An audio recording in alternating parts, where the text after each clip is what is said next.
도와주시고 인도하십니다. 어제도 살피셨고 오늘도 이렇게 도와주시며 내일도 함께 하신 하나님이십니다.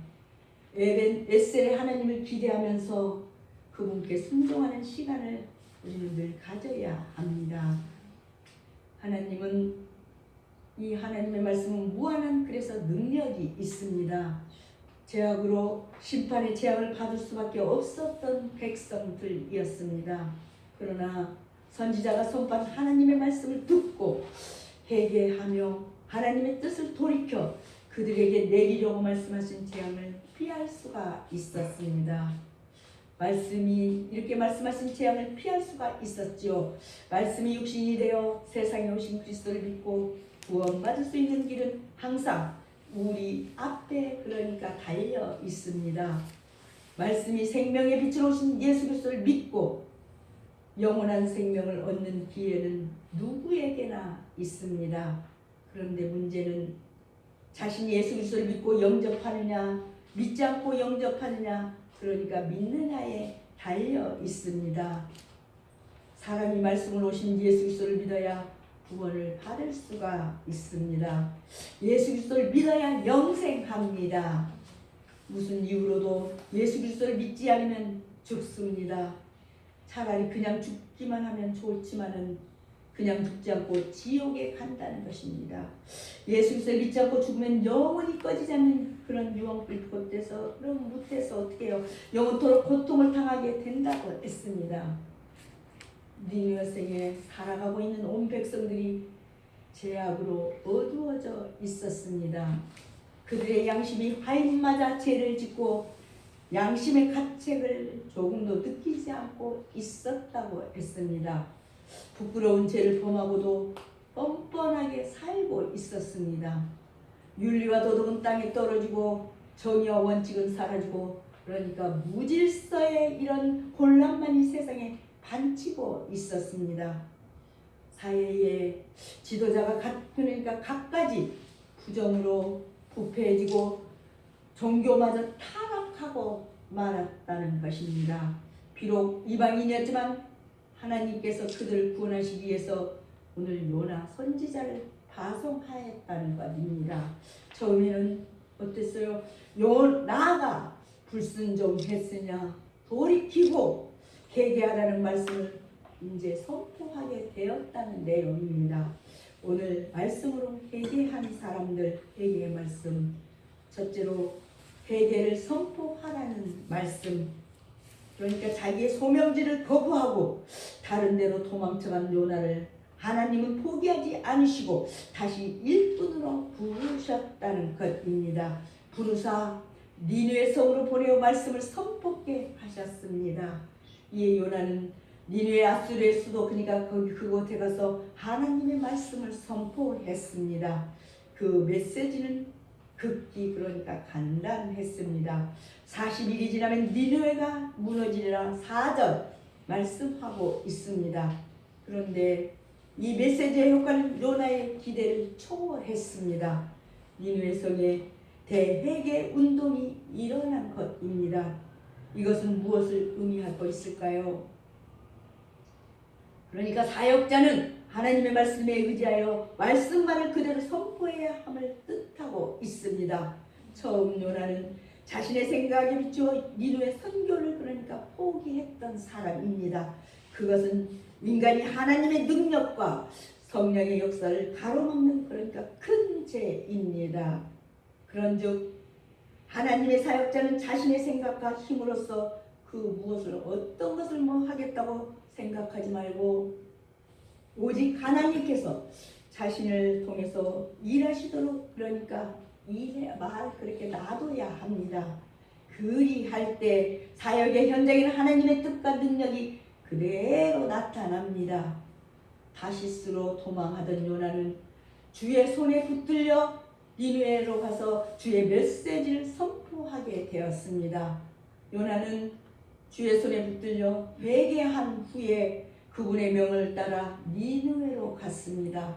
자기 자신의 원하는 곳으로 가서 일하는 사람은 주의 일꾼이 아닙니다.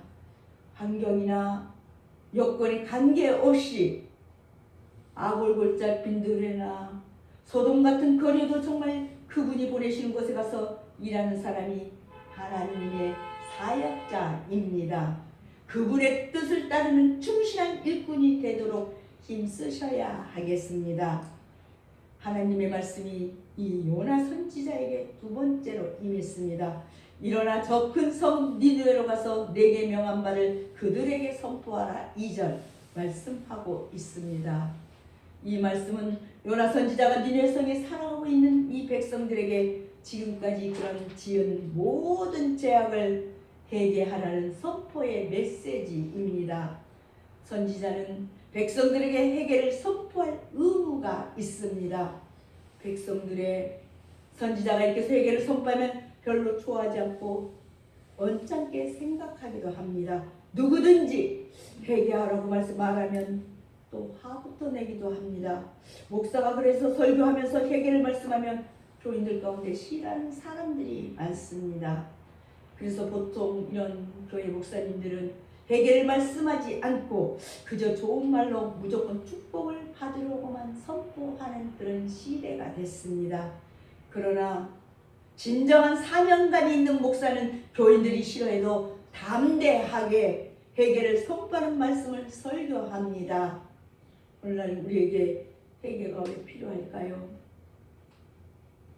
그러니까 저를 비롯해서 누구든지 회개하지 않으면 하나님께 기도하지 못하며 회개하지 않으면 하나님한테 기도가 올라가지도 못하며 어쩌다 기도할지라도 하나님에게 전해지지 않습니다. 회개는 하나님께 나아가는 통로입니다. 통로가 막히면 고통이 불가능하고 서로 오거나 이렇게 오고 가거나 오거나 갈 수가 없어서 교제할 수가 없습니다. 우리가 문이 닫혀 있으면 들어올 수가 없지 않습니까? 하나님과 교제가 끊긴 사람은 타락해서 죄악을 그러니까 물 먹듯 해도 회개하지 않아서 영원히 마귀의 백성이 되고 마는 것입니다. 마귀의 백성은 하나님의 축복을 받지 못하고 오히려 저주를 자초하는 삶을 살게 되는 것입니다. 두 번째로 사흘 동안에 전파된 말씀. 오늘 이 메시지의 특징은 그것의 전달이 자신의 생각이 아니라 하나님의 뜻이라는 데에 있습니다. 요나가 선포한 것은 하나님께서 그의 앞에 주신 그런 말씀뿐이었습니다. 오직 주님의 말씀뿐 속에 있었다는 것입니다. 그는 다른 어떤 것도 말하지 않고 다만 주께서 선포되도록 명하신 메시지만 전달했습니다. 이것이 그리스도의 사역자들과 그러니까 오늘의 교회들이 본받아야 할 태도입니다. 요나의 메시지가 이렇게 선포되자 니느웨에 놀라운 일이 발생했습니다. 우상을 섬기고 하나님을 믿지 않던 이 사람들이 요나의 선포를 듣고 하나님을 믿고 회개하기에 이르렀던 것입니다. 주께서 보내시는 곳에 갈 때는 이 같은 역사가 일어나게 됩니다. 주의 부르심을 받은 자는 기쁜 마음으로 그러니까 순종해야 합니다. 우리는 그분의 무슨 일을 이렇게 명하시든지 감사하는 마음으로 그러니까 충성해야 합니다. 40일이 지나면 니느웨가 무너지리라. 이 오늘 4절은 요나의 말씀 선포 앞에 니느웨 성읍의 거민들은 무릎을 그렇게 꿇었다는 것입니다. 전혀 의외일 정도로 니느웨 주민들은 모두가 철저하게 말씀에 굴복했습니다. 왕으로부터 일반 이런 백성에 이르기까지 그러니까 우리나라로 말할 것 같으면 대통령에서부터 이런 서민들에게까지 모두가 굵은 베옷을 입고 제 위에 앉아 금식하며 다독하며 통회했다는 것입니다. 심지어 가축대에게도 베옷을 입히고 금식을 시켰다고 오늘 7절에는 말씀을 하셨습니다. 그런즉 철저하게 회개 운동을 벌인 것입니다. 니느웨 성읍의 거민들은 베옷 입고 금식하는 등 단지 이렇게 겉으로만 회개하지 않았습니다. 그냥 겉으로 회개하는 척하지 않았다고 하는 것입니다. 니느웨 성읍의 거민들은 베옷 입고 금식하는 등 이렇게 겉으로만 하지 않고 이 속 깊은 곳에서 회개를 했다는 것입니다. 악한 길에서 떠나는 삶의 회개도 그러니까 병행했다고 오늘 8절 말씀하십니다. 그 결과 하나님은 니느웨 성에 내리기로 했던 진노의 심판을 거두셨다고 오늘 10절 기록하고 있습니다. 여기서 우리는 다음에 교훈을 그러니까 배울 수가 있습니다. 하나님의 구원은 혈통과 민족에 근거하는 것이 아니고 하나님 앞에 회개하는 심령과 이 심령여의 다른 그런 점에서 나타나는 것입니다. 하나님의 구원 사역은 이스라엘 땅에 국한되는 것이 아니고 지금 이 열방의 모든 민족에게 미친다는 것입니다. 아멘. 하나님께서는 악인일지라도 그 죄악 가운데서 죽는 것을 결코 원치 않으시고 돌이켜 어떻게 해요? 회개함으로써 사는 이 회개하면서 돌아오는 것을 기뻐하신다고 에스겔서 18장 23절 말씀을 하십니다. 나 주 여호와가 말하노라 내가 어찌 악인의 죽는 것을 조금인들 기뻐하랴. 그가 돌이켜 그 길에서 떠나게 사는 것을 어찌 기뻐하지 아니하겠느냐고 기록하고 있습니다. 영혼의 구원을 이렇게 중요시하고 계십니다. 사흘이라는 단어를 4일인지 3일인지 헷갈리는 분들이 많습니다. 사흘은 3일을 뜻하는 근데 우리말입니다. 그런데 사흘은 기독교에서 특별한 또한 의미가 있습니다. 창세기에서는 사흘을 이렇게 기록하고 있습니다. 하나님이 이르시되 천하의 물이 한 곳으로 모이고 물이 드러나라 하시니 그대로 되니라. 하나님이 물을 땅이라 부르시고 모인 물을 바다라 부르시니 하나님이 보시기에 좋았더라. 하나님이 이르시되 땅은 풀과 씨 맺는 채소와 각기 종류대로 씨 가진 열매를 맺는 나무를 내니까 하나님이 보시기에 좋았더라.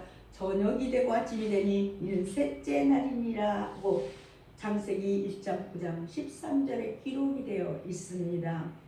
그러니까 사흘은 이렇게 지구가 본격적으로 창조된 날이고 사람들이 먹을 수 있는 모든 만물이 만들어진 날입니다. 그리고 예수께서 인간들의 죄악을 대신하여서 십자가에서 죽었다가 사흘 만에 부활하셨습니다. 그런 의미에서 오늘날 우리는 주일 이 사후로 우리 수요 기도를 보여서 하나님께 예배를 드립니다. 요나 선지자는 사흘 동안 걸음만큼 이 걸음만큼 큰 성읍에 들어갔다고 했습니다. 그러니까 상당히 큰 성읍에서 요나 선지자가 하루 동안 걸으며 백성들에게 이 모든 백성들에게 회개하라는 하나님 말씀을 전파하였습니다. 우리도 사흘을 소중히 여기고 그러니까 복음을 전파하는 사람이 되어야 합니다. 셋째로 백성이 듣고 회개한 말씀, 이 말씀을 들으니 오늘 본문은 요나를 통해 니느웨 놀라운 회개 운동이 일어났음을 증거하고 있습니다.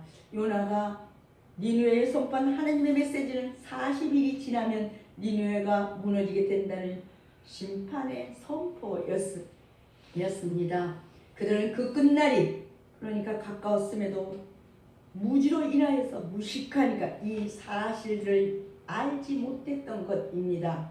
오늘도 우리 주변에는 이 같은 사람들이 많이 있습니다.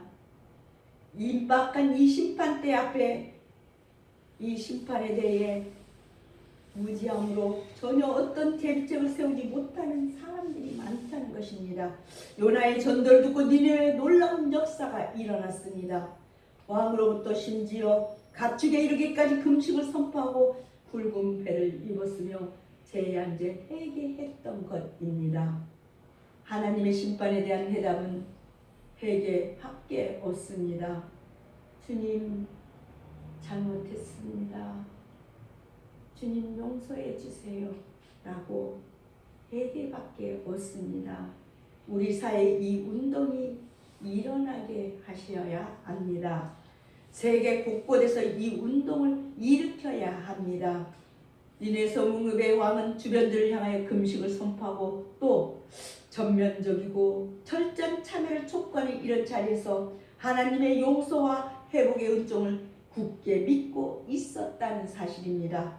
사실 니느웨 왕이 말한 바 하나님이 혹시 뜻을 돌이키시고 그 진노를 그치사 우리로 명을 망치 않게 하시리라는 이 말씀 속에는 정말 그가 얼마나 확신있게 하나님의 사랑과 구원을 굳게 믿고 있었는지를 나타내 보여주고 있습니다.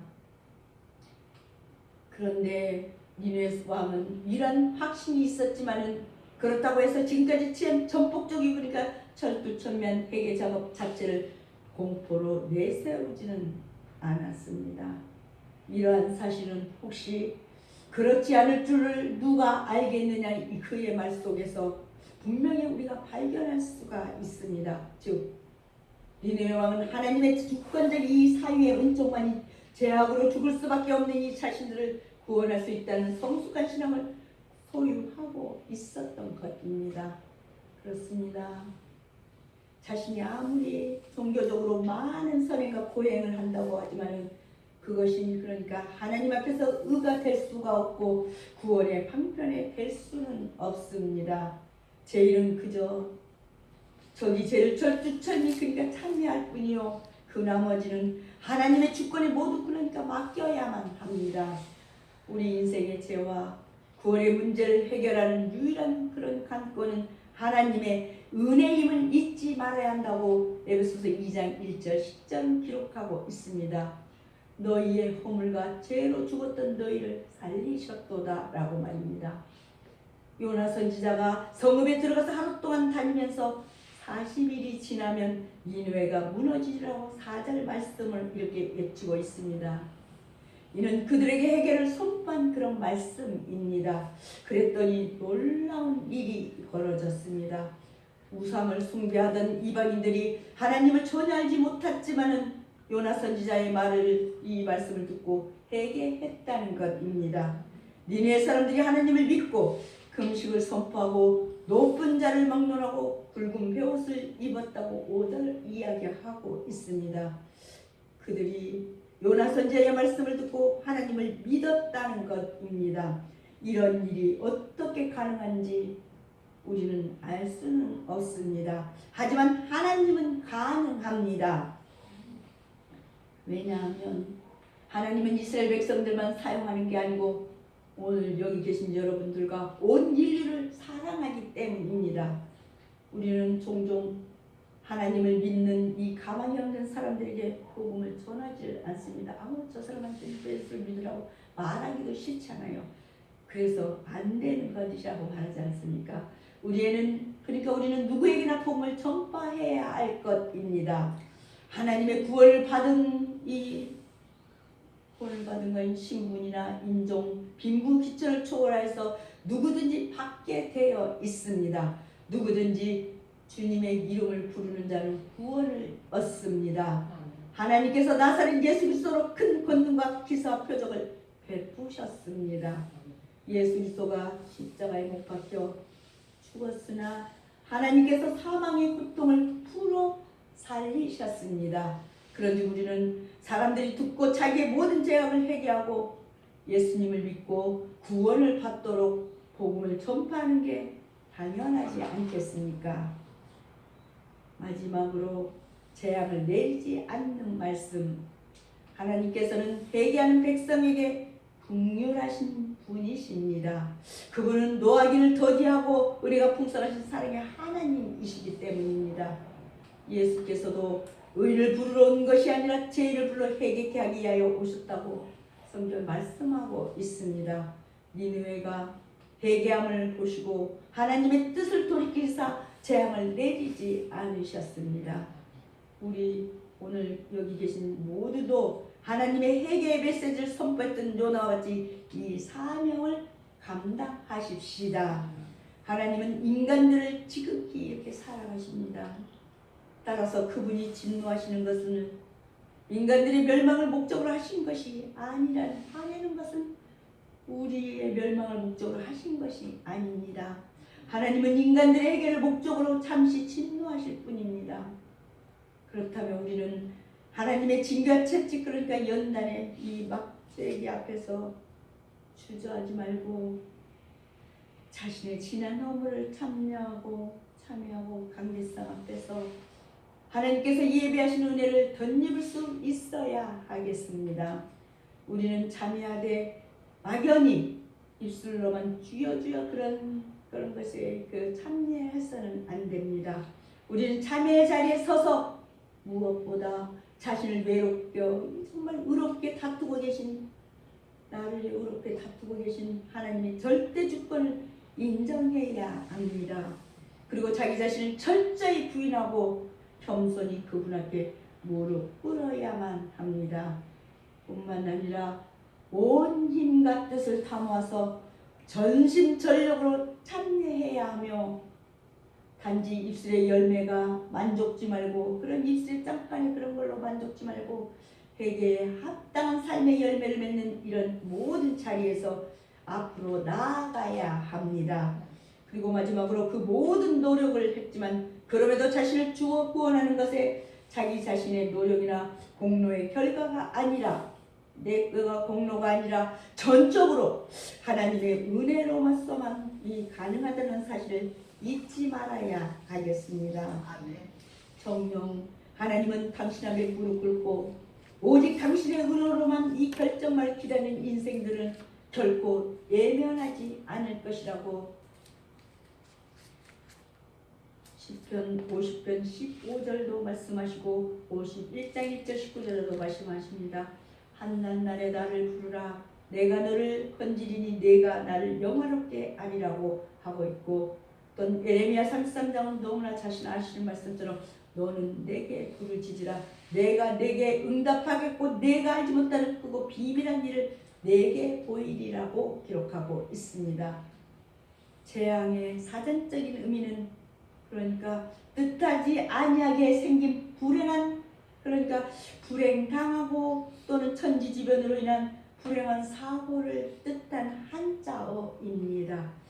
국립국어원에 따르면 재앙과 재난이 의미론적으로 이렇게 다르진 하지만은 재앙이 재난보다 좀 더 심각하고 복합적인 상황을 의미하는 걸로 보인다고 했습니다.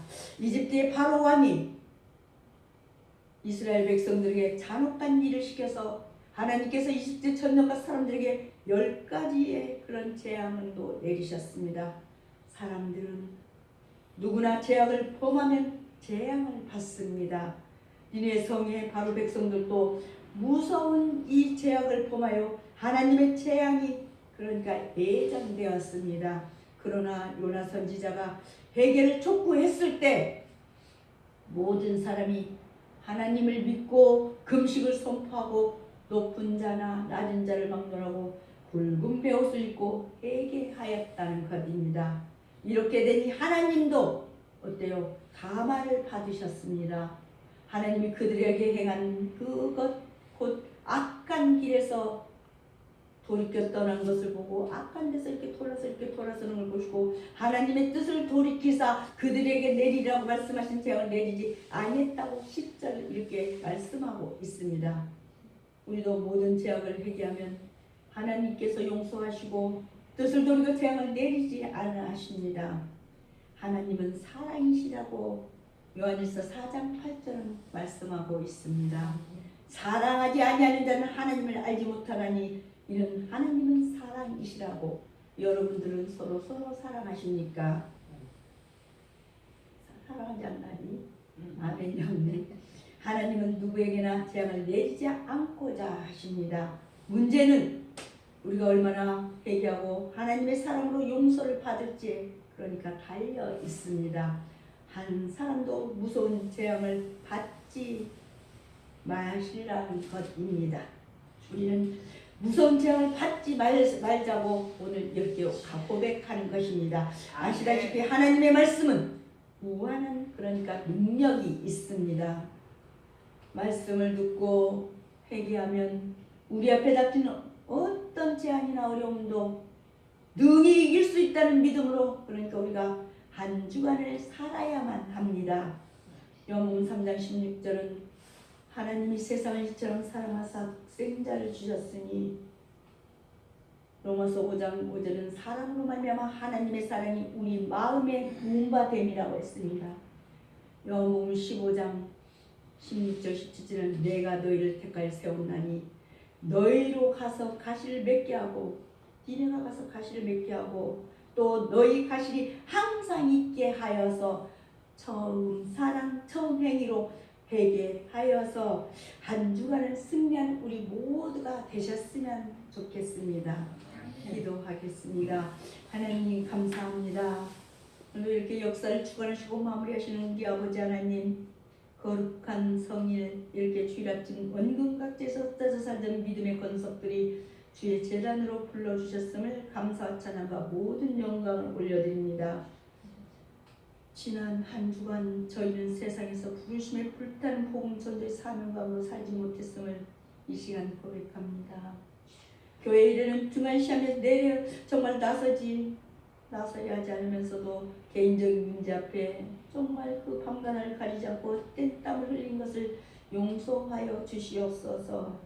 고백의 기도를 드리는 저희는 오늘도 지난 잘못을 인정하고 회개하고 용서받아 주님의 권능을 받아 담대히 주님 사역의 선봉장이 되게 다시 한번 다짐하게 만들어 주시옵소서. 건강의 문제, 봉사의 문제, 학업의 문제, 가정 문제를 겸손히 주님 앞에 다 내려놓습니다. 수고하고 무거운 짐진 자들 다 내게로 오라. 내가 너희를 쉬게 하리라고 하셨사오니 편히 쉴 수 있는 축복을 주시옵소서. 어려운 형편 속에서도 하나님의 교회를 위해서 헌신하며 봉사하신 주의 신실한 일꾼들에게도 그신 은혜를 베풀어 주시옵소서. 오늘 이 예배를 통해서 보통 사람이 들을 수 없던 하나님의 세밀한 음성을 듣는 귀로 열어주실 줄도 믿습니다. 믿음 없는 사람이 보지 못한 하늘의 신비를 보는 눈을 열어주시옵소서. 믿음 없는 사람이 말할 수 없는 오면 하늘의 진리를 말할 수 있는 입을 열어주시길 원하오며 예수님의 이름으로 축복하며 기도하옵나이다. 아멘.